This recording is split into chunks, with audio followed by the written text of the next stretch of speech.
Alright, this is a little boat project I've been working on for the lazarette. I took some old fencing that's cedar, and then I want to show you what it looks like after you use some marine varnish on it.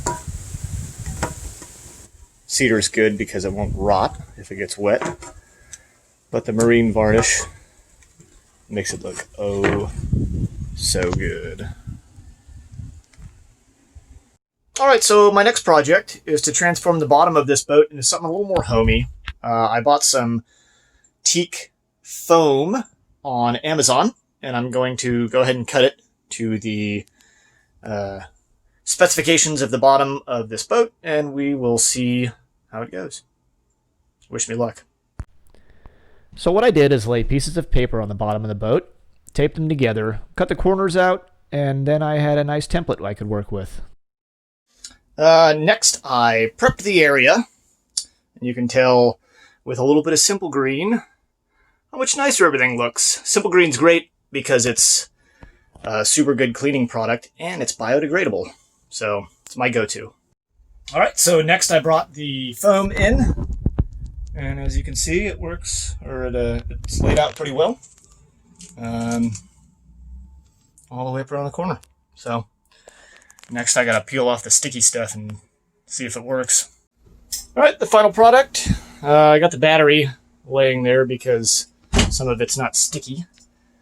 But I'm actually pretty happy with the way it turned out. Looks awesome. So a few things to keep in mind when using this rollout foam padding. Number one, you really want to lay it out for about 24 or 48 hours before you even try to work with it. It's rolled up really tight and it'll retain its shape. It's foam. So number two, when you go to cut it out, it's best to cut out starting on the back, because on this there's actual grooves in here, and so you don't really want to cut out on this part because it's just going to screw you up. So what I did is I turned my template in 180 degree pattern to match up, and then I cut on this side, and an X-Acto knife, even my X-Acto knife that's really dull, went through this stuff super easy. Number three, it's not going to stick everywhere, so that's why I had to use the battery to hold it down. I'm probably going to have to go through with some 3M spray, but overall it's soft, it feels great on your feet, gives it a far warmer interior than it did before, with just nothing on the floor. I've seen some other people using carpet, and carpet's nice too. I don't really like carpet because we go in the ocean a lot, and it's going to get disgusting. Also, I have kids and a dog, so this foam stuff turned out really, really well for us. This is for my 8 horsepower Nissan, and it's pretty old, so I think it's original. But the air intake just kind of goes on top. This guy right here, if you can see, comes right out to your choke. And there's 3 positions on the choke. This one is no choke at all. This one increases the air-fuel mixture to choked, and then when you pull it all the way out, it shuts the valve so that no air can get in, effectively turning the motor off. And this one right here is the throttle. And as you see, when you crank this down, it pushes this down, which causes the idle throttle to rise. When you take all of this off, you're going to want to pull this one out just by pushing this up and then pulling this out.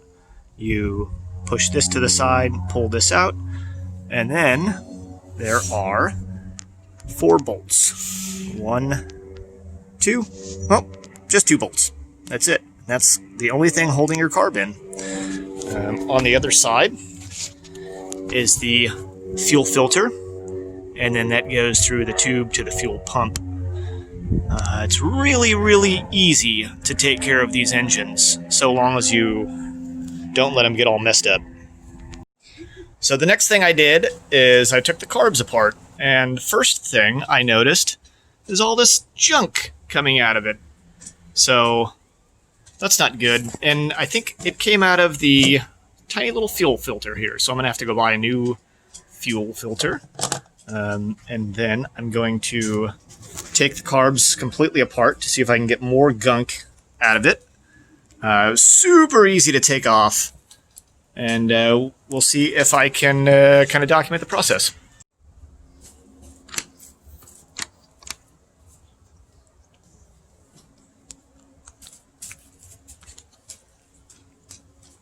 I really want to play another round, but I kind of want to play one with you. Yeah, well, I want to play one too. So just give me a little bit and let me clean this out. And then I think we need to run to the store quick. We got to grab one of those fuel filters because that thing was so gunked up. That's why the boat won't start. The problem I was having with my motor is that it took about 5 minutes to start. I'd crank the whole time, use the choke, and usually I could get it going after a little bit. It turns out all that black junk that came out of it was stopping the fuel from getting to the carburetor. I just remembered that before I had the chance to buy the stealth bomber or the anti-cube defensive. Yeah. I forgot which one it was, but instead, that's what I bought. What'd you buy? Sandbox. So what's Sandbox? It's where you have infinite money. Yeah. You can spawn guys that the creator, I think, is still adding to the game. Mm-hmm. But like thinking of a place to add it to. Yeah. Like you can spawn them. You can, and I think you can also like set. I'm gonna keep videoing so that people kind of know what I'm doing.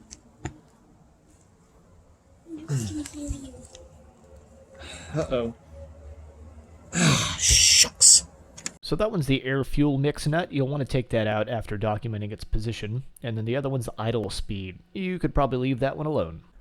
The way you'll want to document the position is by screwing the jet all the way closed and documenting how many times you closed it. In this case, it was 1 1/2 turns to close. Once finished, take it all the way out and don't lose any of the parts.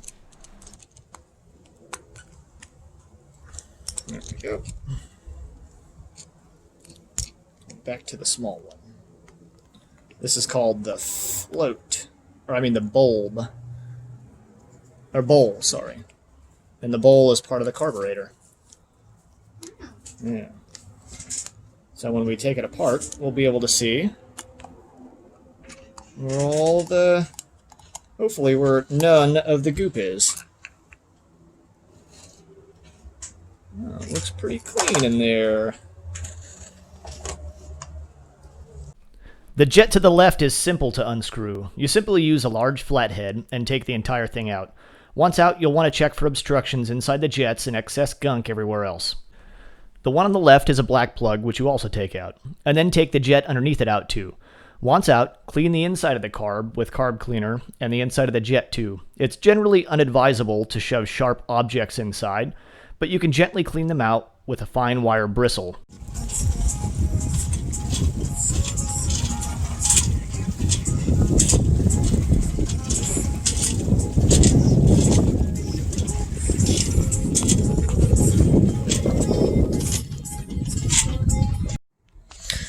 Hey, it's Jake here. If you like my videos, you can contribute by, giving me $1 million so I can buy a bigger yacht. Yeah. Other than that, I'm just glad you're watching the videos.